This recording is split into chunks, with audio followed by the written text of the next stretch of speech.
welcome back to God Ed. I hope that you've had a wonderful week. As you can see, we have the kitty here today. He wanted to come and visit us. So to start today's lesson, remember we've got to light candles. We light the first candle to remind us of Christ's light. And the second candle is to pray for anybody who has been affected by COVID-19. Right, now that we've done that, let's go to People of the Fields.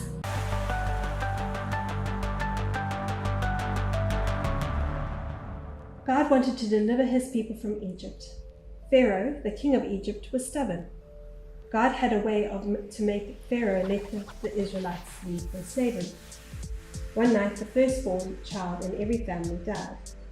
God spared the Hebrew families who had obeyed God's command and sprinkled blood on their doorposts of their houses. The angel passed over their houses and the families. Everywhere people were crying. Even the king was crying, for his son was dead. Now at last the king was ready to obey God and let the Israelites leave Egypt. News spread quickly that Pharaoh had at last agreed to let them leave. They were overjoyed. There was no time to delay. Pharaoh might change his mind again. If they were going to leave, they must do so at once. As the thousands of Israelites began to file out of Egypt, they noticed a cloud in front of them. It wasn't an ordinary cloud like the ones you saw every day. This cloud was traveling with them. Moses said that God was in the cloud, and God would lead his people all the way to Canaan. When the first darkness came, the cloud grew, and a light so beautiful the people called it a pillar of fire. Back in Egypt, Pharaoh and his people finally realized the Israelites had really departed. Now there were no slaves. How would Pharaoh get his beautiful building finished without their hard work? We shall get them back, Pharaoh declared. He gathered together an army, including 600 of his fastest war chariots, and they began to pursue the former slaves. The Israelites had almost reached the Red Sea, when suddenly, far in the distance behind them, they heard a rumbling noise. Everyone felt tremor. They saw the advancing chariots. Pharaoh had changed his mind, and he was coming after them. Nearer and nearer the Egyptians came. The soldiers were behind them, and the Red Sea was in front of them. "We're trapped," the people cried. They clambered around Moses and wailed, "Why did you bring us out here to die in the wilderness?" They had already forgotten how God had delivered them from Egypt. But Moses hadn't forgotten. "Don't be afraid," he said. "Watch, and you will see the wonderful way God will rescue you today. He will fight for you." Then God spoke to Moses. "Tell the people to start marching forward. Stretch out your rod over the waters, and the sea will divide, and the Israelites will cross to dry land." Then Moses did as God commanded. He lifted his rod high over the Red Sea, and the people watched in awe. The water divided in a pillar on each side, leaving a clean, dry path through the sea. Quickly the people gathered together their children and flocks. All night long they walked across the dry bed of the sea and the high walls of water on either side of them. When the Egyptians saw that their slaves had crossed the Red Sea and gotten away, Pharaoh shouted, "After them!" The Egyptians raced their chariots onto the sea bed. Then something strange started to happen. God made the wheels of the chariot fall off. The drivers urged their horses on, but it was no use. Now the Egyptians' army was beginning to feel frightened.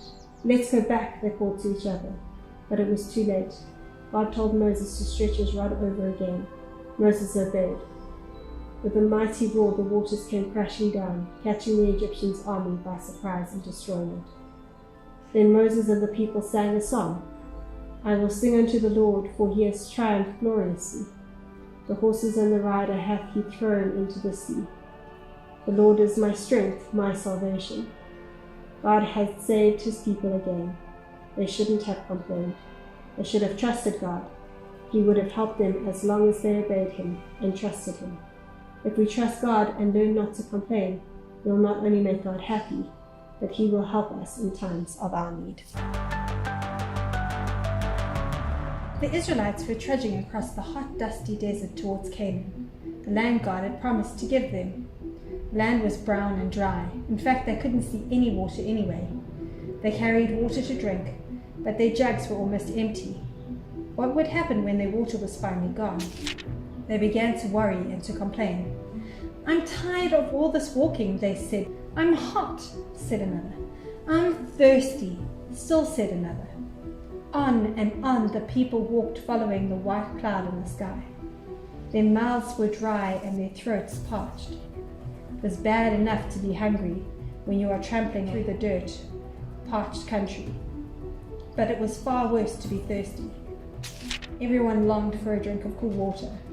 Finally they came to a place, and the clouds stopped. Let us put up our tents to shelter from the sun, said the people.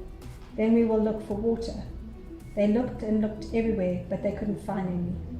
This made the people very unhappy. Let's find Moses, they said. He is the one who took us away from our home in Egypt. Because of him, we are in this hot place with no water. The angry crowd found Moses. Give us water, they threatened. Why did you bring us here to die of thirst? Moses was worried and a bit afraid. The people were angry. Moses decided to talk to God. Moses left the people and found a place where he could be alone. Then he prayed to God for help. What should I do with these unhappy people? He asked. God said to Moses, take the people with you and lead the people out. I will meet you there. There is a rock. Strike the rock with your rod, the same rock that you struck the Nile. Water will pour from the rock, water enough for everyone. So Moses reached the spot, and Moses did what he was told. He struck the rock, and water flowed out of the rock. Water to drink, water to clean their clothes, water for the animals too. They knelt down in the stream and drank as much as they could hold. The water felt so good. Now everyone was happy again. But would the Israelites remember this miracle the next time they were in trouble? The Israelites traveled on, but soon they were complaining again. We're hungry, they said crossly to Moses. We wish we were back in Egypt. There was plenty to eat. Now you have brought us into the desert to die of starvation. The people never thought to ask God to help them, and that made God very sad. But when Moses prayed to God, God did something very special. The next morning, when the people came out, they saw, as the dew disappeared, something white, small and flaky on the ground. They tasted it, and it was sweet like honey biscuit. They did not know what it was called. They called it manna, which means, what is it? Moses told them that this was the food God had given you. Gather as much as you need for each household. So people gathered. In the evenings, God sent meat in the form of a quail. Again, Moses told them, gather as much as you need. And so the people gathered. Each home had just the right amount for the day. Moses told them, don't try to store it overnight. But of course, some would not listen, and they left the manna overnight. In the morning, when they looked at the food, it was full of bugs and smelled terrible. So they gathered the food each morning before the sun made the ground hot and melted the manna. On the sixth day, Moses told them, God said there won't be any food from heaven tomorrow. Gather twice as much and cook all that you collect today. They set aside some food for tomorrow. So they kept the food until the next day, and this time the food was good without any bugs or smell. But some of the people did go out and look for food on the seventh day. God was not pleased with those who disobeyed. He said, how long will you refuse to keep my commandments and my laws? And that the Lord hath given you and the Sabbath. Therefore he giveth you this on the sixth day, and the bread for 2 days. Abide every man in his place. Let no man go out of his place on the seventh day. Finally, the Israelites did as they were told. They had learned to obey. God fed the people for 40 years until at last they arrived in the land of Canaan. Many years later, when Jesus was on earth, he said, man shall not live by bread alone, but by every word of the God. After escaping through the Red Sea, the Hebrews kept walking and walking over the desert sand, traveling through the wilderness, heading to a new country. After a very long time, they arrived at the bottom of Mount Sinai, where God first called Moses to be their leader. It was a big job for Moses to lead all the Hebrew people. I need God's help, said Moses. Moses climbed the mountain, and God talked to him. "Moses," said God, "I have something for you to tell the people. You have seen what I did to the Egyptians, so you wouldn't have to be their slaves any longer. If the people obey me, I'll make them a special people. Now go down and tell the people what I have said." Moses came down the mountain and told the people what God had said. "We will do whatever God asked us to do." Moses went back up the mountain. This time God said, "I'm going to come to the people in a cloud, so all the people can hear me speak." God also told Moses to tell the people they must bathe themselves and wash everything they wore. That would remind them how pure and clean they need to be in the presence of God.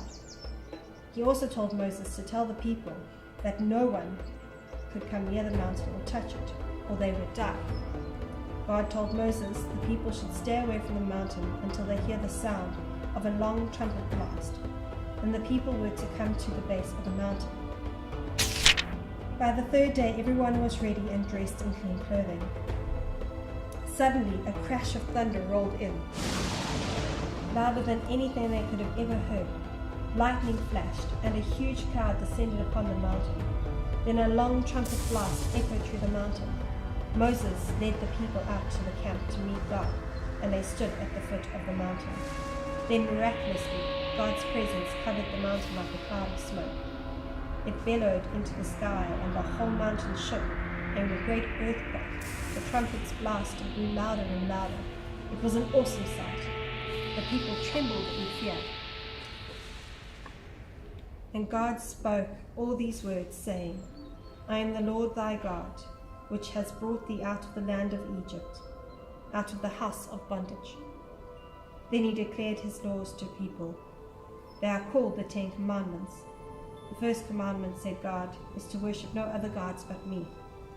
The Egyptians have made gods for different reasons, but God wanted the Hebrew people to worship only the true God. The second commandment God told the people is, do not make any idols. Don't bow down to any god but me. This is my third commandment, said God. Do not use my name to swear. God's name is special and we should respect it. The fourth commandment concerned worship. God said, keep the Sabbath, a holy day, and do not work on the seventh day. God wanted the people to rest and to worship him on that day. The fifth commandment, God said, honor your father and mother. To honor means to speak kindly to your parents, to be courteous, respectful, and kind to them. Commandment 6, you must not murder. To take away life that only God can give is wrong. Commandment 7, said God, is do not commit adultery. In other words, love your own wife or husband and not somebody else's wife or husband. In Commandment 8, God told the people, do not steal. We should never take something that does not belong to us. Instead, we should share with others. God said in Commandment 9, do not lie. Sometimes we think lying isn't so bad, and we tell just part of the truth, but that is lying too. The 10th commandment was, you must not covet. That means we should not envy and be jealous that someone else has what we want. You can admire something and like it, but not be jealous that you don't have it. I give you these 10 commandments for your own protection, said God. I want my people to obey them and to remember not to worship idols of silver, gold, or anything else.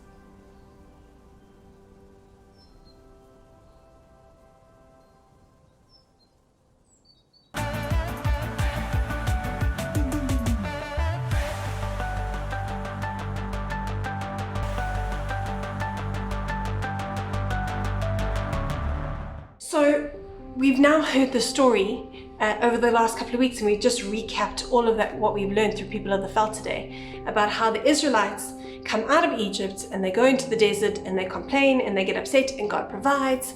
And then what happens now is Moses is up the mountain with God and the Israelites start to get worried. They want to have something, a symbol that they can look up to as God. And they make a golden calf. And God gets very angry and he wants to get rid of all the Israelites. And Moses pleads for them and says, no, God, please don't. And Moses has to go down. Now remember, one of the 10 commandments is you shall have no other gods but me.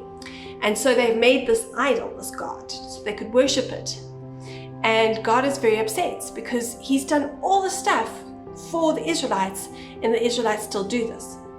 So instead of God punishing the Israelites, instead of killing the Israelites, God decides that God is going to punish the Israelites, and they're going to have to live in the desert for 40 years, which is a very long time. I'm not even 40. And they then have to wander around the desert for 40 years. God still provides for them, and then they go into the land of Canaan after that. So what's interesting about this lesson is it teaches us some very valuable lessons. The first thing it teaches us is that God always provides. God always takes care of us. It might not be in the way that we think that we need to be cared for and looked after, but God always does. And the second thing that we need to learn from this lesson is that sometimes saying sorry isn't enough, and we have to take responsibility, big word today, for our actions. Sometimes we need to do our punishment. So if you do something bad at home and you have to go into timeout, or you don't get TV time, or you don't get certain privileges at home, or you're not allowed to go play with your friend, we've got to take that and we've got to go, okay, I've done something wrong, and this is what I have to do in order to make it better. And so it's a really interesting lesson to learn, because often we'll say we're sorry, but how do we show we're sorry? How do we make things right? So it's a really important lesson to learn that we have to make things better. The other important lesson is that even though being in a desert was hard and God provided, sometimes we have to wander through the desert for a long time, or we have to think about things for a long time in order to understand them, in order to make us come to a better place so that we can do what we need to do in the future. When the Israelites actually got into the land of Canaan, they were in a better space for it. They were more connected to God. They listened. They were in a better space to be in that land. And sometimes we want things to happen now, today. We like that we can go onto the internet and get what we need. We can press a button and it gets delivered to our door. But sometimes it takes hard work to get to that point. Sometimes it takes a long time. We cannot just wake up and be amazing at tennis and swimming. We have to practice first. And it's a really important lesson to learn. So now we are going to do a craft. Now I know it's a craft that we've done before, but because it's the desert story, I want to see if you want to do it again. If you don't want to do this one again, there will be other activities on our website that you can go and do.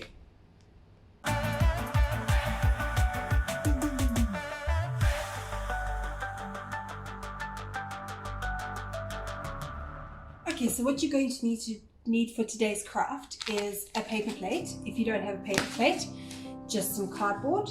I've got some Koki pens in case I want to color in just now, some glue, I brought a stapler with me, a pair of scissors, and then some colored paper. Okay, so I'm going to use orange. And for my feet, I'm going to use blue.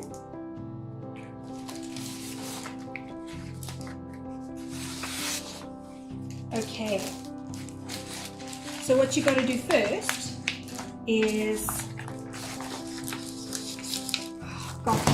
what you have to do first is you need to take your paper plate, okay? And you're going to take your paper plate and you're going to fold it in half like this.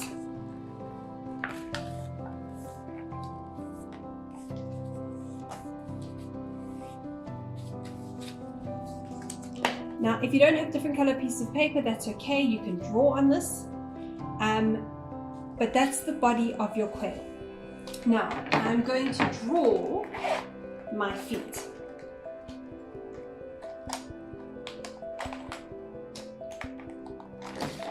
So put this one aside. I'm going to draw my feet.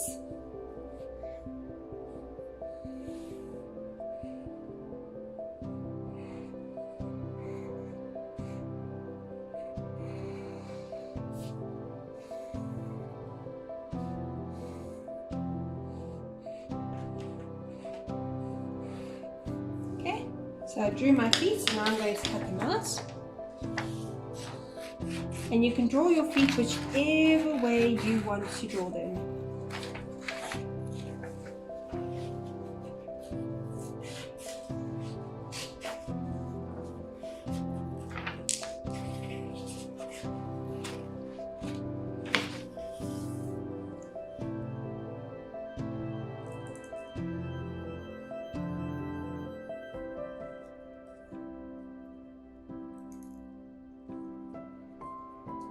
Now remember, when you're cutting out, if you need some help, please ask an adult. So there's my one foot.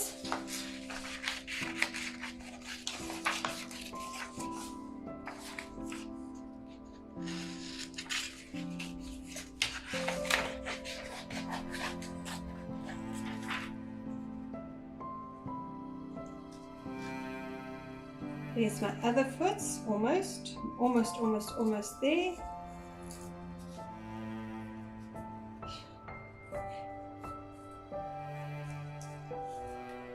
There we go. So what else do birds have? They've got feet.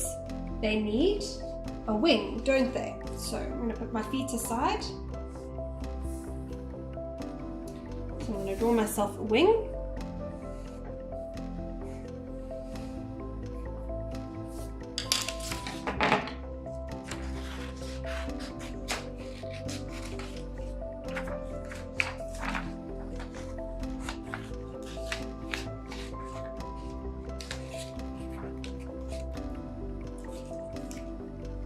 There's my wing. What else do birds have? They've got beaks. So I'm going to draw a nice big beak here.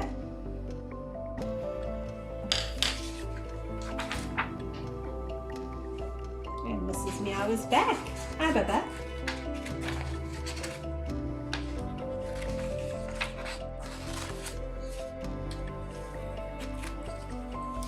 Okay. So I've got a beak, and then I'm going to draw my eye on the bird. And you might want some feathers at the bottom. I don't know about you, but I think I'm going to draw some feathers. Okay.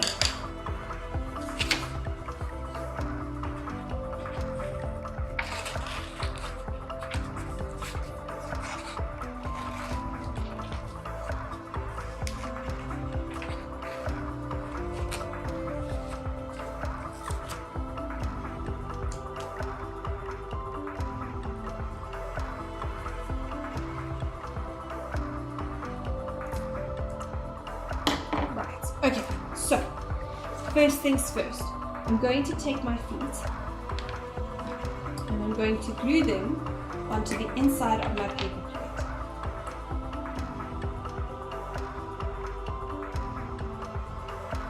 So as you can see, I'm taking the one foot and placing it on the inside of my paper plate.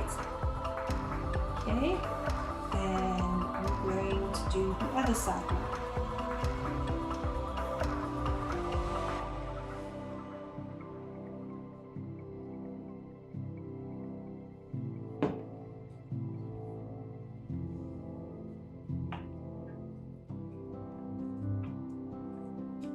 Fantastic. As you can see, the feet are sticking out. I'm then going to take my stapler, and I hope I have staples in here, and I'm just going to staple my paper plate shut.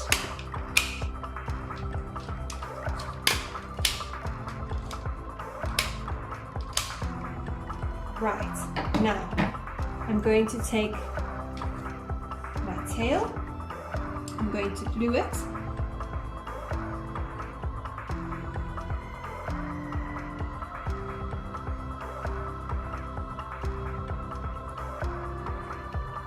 I'm going to take my paper plate, my stapler, and I'm going to staple it. Okay, so if you don't have glue, but you do have a stapler, that works. If you don't have a stapler, but you have glue, it'll work as well. Then I need to glue on my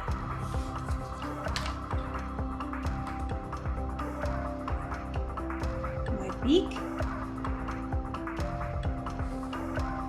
and my wing.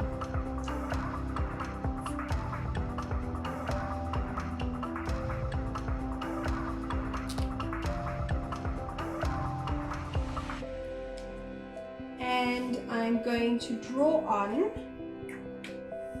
my eye for my bird.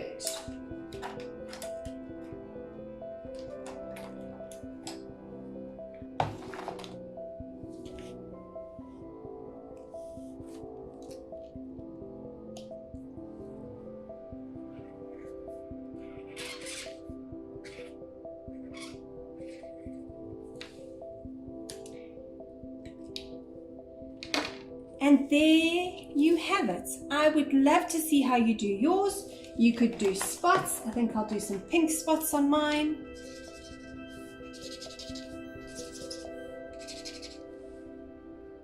You could do stripes. You could do feathers all around. See what you have in your craft supplies, and I'd love to see what you've done. Let us pray. Dear God, we thank you that you always keep your promise and care for us. Please help us to trust you always, and help us to understand that sometimes we need to take responsibility for our actions. Help us to be patient and to love you always. Amen. May the Lord bless you and keep you. May the Lord make his face to shine upon you and be gracious to you. May the Lord give you his peace. Amen. Bye, everybody.